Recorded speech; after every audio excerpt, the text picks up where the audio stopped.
అందరికీ నమస్కారం. ఈరోజు మీ అందరికీ నేను వినిపించబోయే కథ మౌనమే నీ భాష. రచయిత ఉరిటి సులేఖ గారు. ఇక కథలోకి వెళితే, నల్లటి ముకమల్ దుప్పటిపై కుట్టిన అద్దాల్లా తలుక్కుమంటూ నక్షత్రాలు ఆకాశం నిండా, వెన్నెల సంచి నిండా రవ్వల్ని నింపి నింగిని దాటుతోన్న నెలవంక, నట్టడివి మొగలి పువ్వు ఓరచూపుకి మనసు పారేసుకొని రవ్వల్ని జార్చేసినట్లు ఊరవతలి అరణ్యం నిండా వెండి వెలుగు.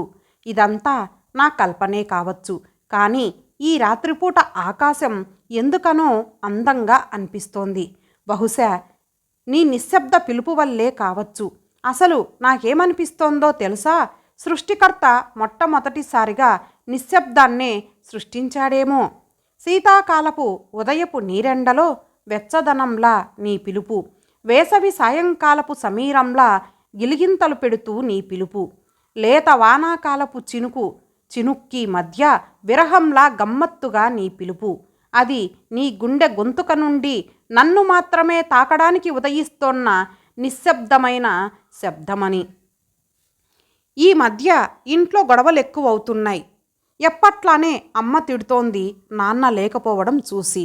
అమ్మ సవతి తల్లి అయినా నాకు ఊహ తెలిసినప్పటి నుండి ఆమెని తల్లిగా నేనెరుగుదును. ఆమె ఎంత కోపగించుకున్నా నేనెప్పుడూ ఆమె మాటని అతిక్రమించలేదు.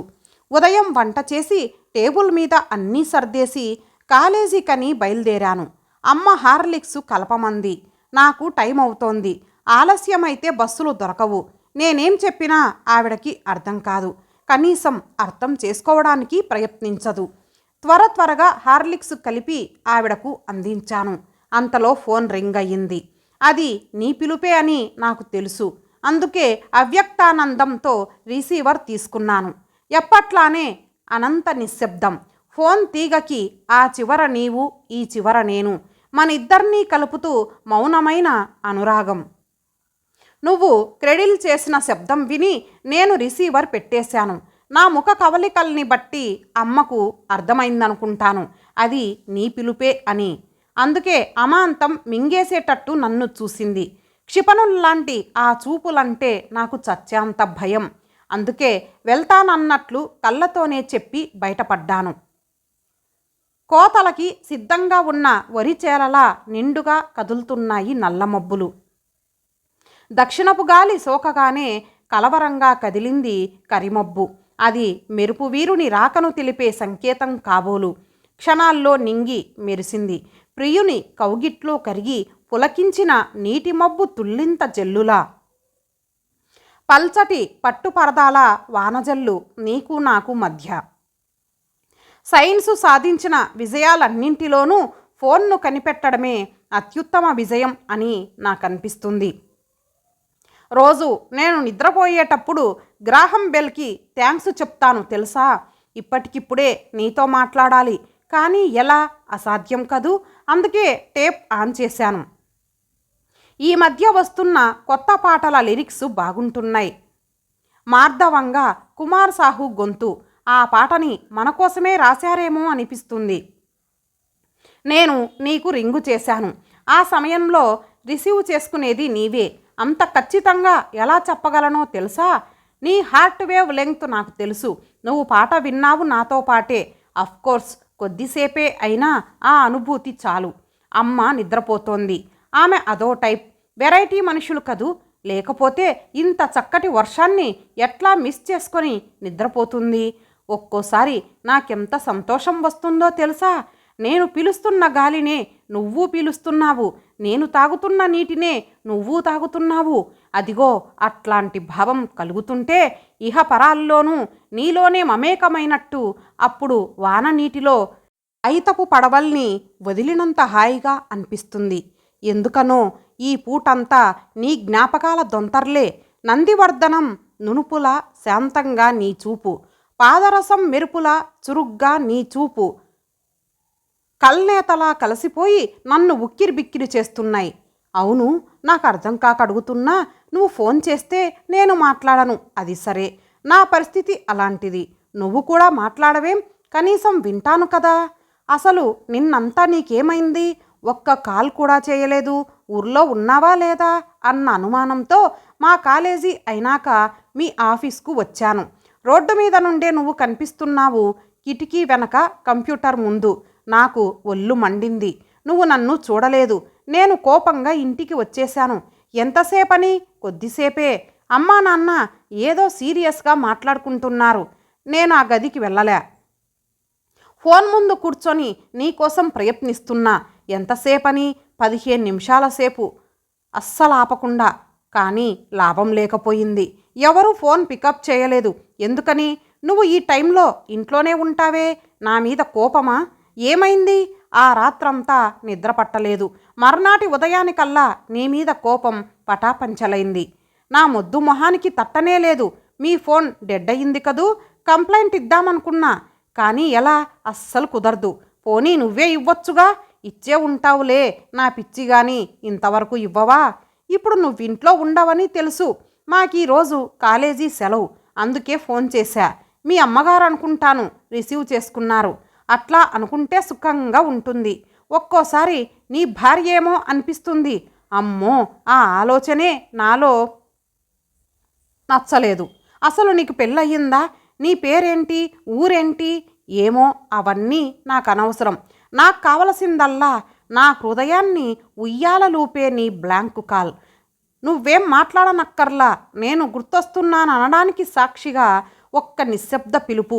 అది చాలు ఈ జీవితం ధన్యమవడానికి. మీ అమ్మగారు రిసీవ్ చేసుకున్నాక నేను క్రెడిల్ చేశాను.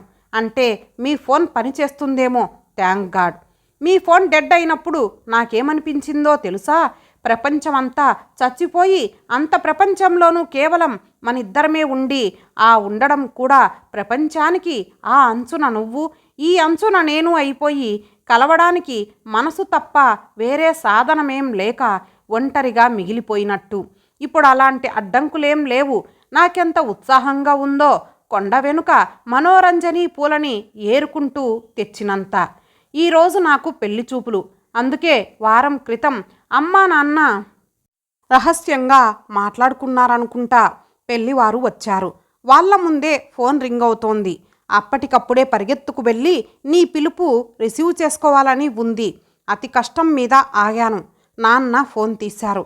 నాకు తెలుసు నాన్న గొంతు విని నువ్వు మాట్లాడవని. డిస్కనెక్ట్ అయ్యింది నాన్న జవాబు. ఇంటికెళ్ళాక ఉత్తరం రాస్తామన్నారు పెళ్లివారు. నాకెందుకో భయంగా ఉంది. అబ్బాయి డైవోర్సీ అట. అమ్మ తెచ్చిన సంబంధం నాకెంత మాత్రం ఇష్టం లేదు. అబ్బాయి ఉద్యోగం, హోదా, అందం నాన్నకి నచ్చాయి. నాకు అంతకంటే గొప్ప సంబంధం రావడం కష్టమట. అంతా తీర్మానించేశారు. చుట్టూరా చీకటి దిగుల్ని నింపుకొని అచ్చం నాకు మళ్ళే నే వెళ్ళిపోతా శాశ్వతంగా, నీకు చాలా చాలా దూరంగా, అస్సలస్సలు అందకుండా. ఈరోజెందుకో అనుమానం వస్తుంది. ఇంతకీ నాకీ బ్లాంకు కాల్ చేస్తోంది నువ్వేనా? లేకపోతే ఈ మధ్య ఏవో థ్రెటనింగ్ కాల్స్ వస్తున్నాయంట కదూ, అట్లాంటిదేనా ఇది కూడా? ఏమో, ఏదైతేనేం ఇంతకాలం అది నీ పిలుపే అనుకుంటూ తెగ సంబరపడిపోయాను. చలం అన్నట్లు పార్కులో ముడతలు పడ్డ ఎర్ర కాగితం దూరం నుండి ఎర్ర గులాబీలా కనిపించి ఆనందంలో ముంచేస్తోంది. అబద్ధం సృష్టించే మధురానుభూతి అట్లాంటిదే. ఈ మధ్య ఏదో పాటలో విన్నాను.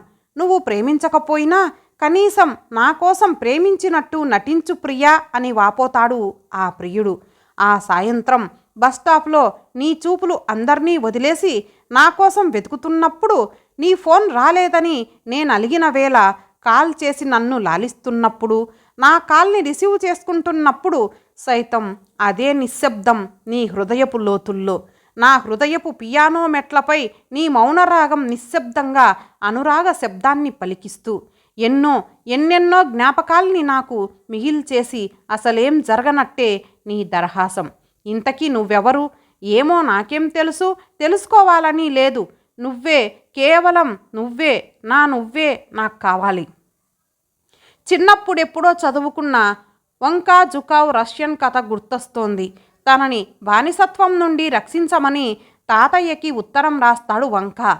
ఉత్తరం నిండా మనసుని పిండేసే భావాలే. ఉత్తరాన్ని పూర్తి చేసి టు గ్రాండ్ ఫాదర్ అని చిరునామా రాసి పోస్ట్ డబ్బాలో వేసి హాయిగా నిద్రపోతాను. ఆ ఉత్తరం చేరేనా నా హృదయ వేదన అంతే.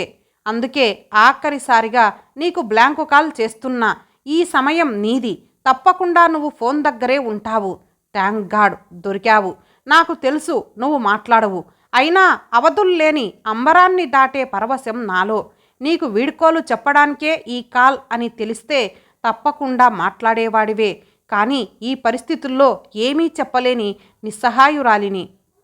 డైరీ పూర్తి చేసి ఆఖరిసారిగా అతన్ని చూడడానికి కాలేజీకి బయలుదేరిందామె. ఎప్పట్లానే అతడు కిటికీ వెనక కంప్యూటర్ ముందు. కంప్యూటర్లో అక్షరాలు కదులుతున్నాయి. ఐ లవ్ యూ చప్పుడు మార్చిన గుండెని పట్టించుకోకుండా నించుందామె. ఆమె అలికిడికి తల తిప్పాడతడు. ఆమె సడిమర్చిన కండ్రెప్పల తడిలా అతని ప్రతిబింబం లీలగా కదులుతూ అతడామెని సమీపించాడు. అతడి కంటే ముందు నిశ్శబ్దం ఆమెను ఆవరించింది. ఆమె ఏం అడుగుతుందో అని అతడి ఆత్రం, అతనికి ఎలా చెప్పాలా అని ఆమె జంకు. ఇద్దరి మధ్య ఆకాశమంత నిశ్శబ్దం. శబ్దం నిశ్శబ్దంగా నిశ్శబ్దమై ఇరు హృదయాల్ని అతుక్కొని వారికిప్పుడు భాషతో పనిలేదు. ప్రపంచాన్నంతా ఒకే తాటిపై నడపగల వసుధైక భాష ప్రేమ. ఆ భాషా ప్రవీణులు వారు. ఇరువురు ఏకమయ్యారు. మౌనమే నీ భాష ఓ మూగ మనసా. దానికి అక్షరాలక్కర్లేదు, భావాలు చాలు. మాటలు అక్కర్లేదు, అనుభూతులు చాలు. అప్పుడు గమనించిందామె అతని మూగ భాషని కమనీయంగా చిత్రించే కంప్యూటర్ని. సరిగ్గా అప్పుడే అతడు గమనించాడు ఆమె చేతిలో పుస్తకంపై అంటించిన లేబుల్ని. Shilpa, deaf and dumb college lecturer. మూగపోయిన ఆమె కంఠం మీద నిశ్శబ్దంగా అతని అధరాలు ఐక్యమైపోతూ. ఇంతటితో ఈ కథ సమాప్తం. మరలా మరొక మంచి కథతో కలుద్దాం. అంతవరకు సెలవు. నమస్తే.